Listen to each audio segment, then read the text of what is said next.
الحمدللہ وحدہ والصلاة والسلام علی من لا نبی بعد اما بعد فاعوذ باللہ من الشیطان الرجیم بسم اللہ الرحمن الرحیم الذی یؤتی مالہ یتزکا وما لأحد عنده من نعمت تجزا الا ابتغاء وجہ ربہ الاعلی ولسوف یرضا عن عائشة أم المؤمنين رضي الله تعالى عنها قالت قال رسول الله صلى الله عليه وسلم لو كنت متخذا خليلا لاتخذت أبا بكر خليلا رواه الإمام الهمام البخاري في صحيحه صدق الله العظيم وبلغنا رسوله النبي الأمي الكريم ونحن على ذلك لمن الشاهدين والشاكرين والحمد للہ رب العالمین۔ ہے ہجرت رات نبی کی مشکل والی، ساتھی صدیق یار غار ہے، کندھا صدیق تیرا رسول خدا سوار ہے، 3 میل کی چڑھوں گا چڑھائی میرا نبی سے اقرار ہے، رک جاؤ صدیق رک جاؤ یہی سور غار ہے۔ سو گیا پیغمبر صدیق کی گود میں، صدیق اللہ کی امانت کا پہرے دار ہے، اے دشمن صدیق دیکھ دیکھ کے جل جا، کر ماتم یا رونا لگا، صدیق آج بھی روضہ رسول میں آباد ہے، اسی روضہ رسول میں رہتا عمر جرار ہے، جس کو مانگا نبی نے خدا سے دعا مانگ کر، آیا عمر عمر اسلام کی بہار ہے، عمر کا دشمن رو رو کے مرے گا، یہ ٹولہ ہے دجال کا دونوں جہاں میں خوار ہے مشکل رات نبی کی ہجرت والی، ساتھی صدیق یار غار ہے۔ معزز دوستو، آج 31 جنوری 2020 ہے، خانقاہی اجتماع ضلع ٹانک میں خانقاہ حنفیہ کے اندر حسب معمول میں آپ کی خدمت میں حاضر ہوں۔ میرے دوستو، اسلامی اعتبار سے چھٹا مہینہ جمادی الثانی سن 1441 ہجری اس کا پہلا جمعہ ہے اور اپنی آب و تاب سے جاری ہے۔ اسی مہینے میں خلیفتہ بلا فصل جانشین پیغمبر سسر پیغمبر افضل البشر بعد الانبیاء حضرت ابو بکر صدیق رضی اللہ عنہ کا دنیا سے رخصت ہونے کا دن ہے۔ میں اسی حوالے سے حضرت ابو بکر صدیق کی خدمت میں چند گلہائے عقیدت پیش کرتے ہوئے آپ کو چند باتیں سمجھانے کی کوشش کروں گا۔ توجہ میری طرف رکھنا۔ ابو بکر رضی اللہ عنہ اس نابغہ روز شخصیت کا نام ہے جس کو اللہ پاک نے اپنے پیغمبر کی صحبت کے لیے چنا۔ ابو بکر صدیق اس تاریخی انسان کا نام ہے جس کو اللہ پاک نے رسول اقدس صلی اللہ علیہ وسلم کی امداد کے لیے چنا۔ میرے دوستو، ابو بکر اس عظیم ہستی کا نام ہے جس کی پیدائش کی مٹی اس جگہ کے قرب سے اٹھائی گئی ہے جس جگہ سے مٹی رسول اللہ صلی اللہ علیہ وسلم کی اٹھائی گئی ہے۔ ابو بکر اس عام نہیں اہم انسان کا نام ہے جو پیغمبر کا مزاج شناس ہے۔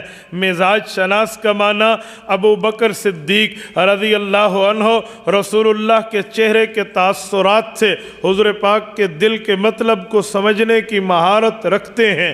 ابو بکر صدیق اس عظیم ہستی کا نام ہے جس نے اپنی مال، اپنی جان، اپنی اولاد، اپنا تن من دھن حضور پاک علیہ السلام کی شریعت پہ لگایا ہے۔ حضرت ابو بکر صدیق اس عظیم ہستی کا نام ہے جس کو رسول اللہ صلی اللہ علیہ وسلم نے امت کا امام بنایا ہے۔ ابو بکر صدیق رضی اللہ تعالی عنہ اس اہم ترین شخص کا نام ہے جس کی قیادت امت کی قیادت کے لیے حضور پاک نے اس کو چن کر فرمایا کہ جیسے گویا اللہ نے مجھے مصلی امامت دے کر تمام انبیاء کا مجھے امام بنایا، ویسے میں مصلی امامت ابو بکر کو دے کے تمام امت کا امام بنا رہا ہوں۔ گویا جو بندہ نبی تھا وہ حضور کا مقتدی تھا، جو مقتدی نہ بنا وہ نبی نہ بن سکا۔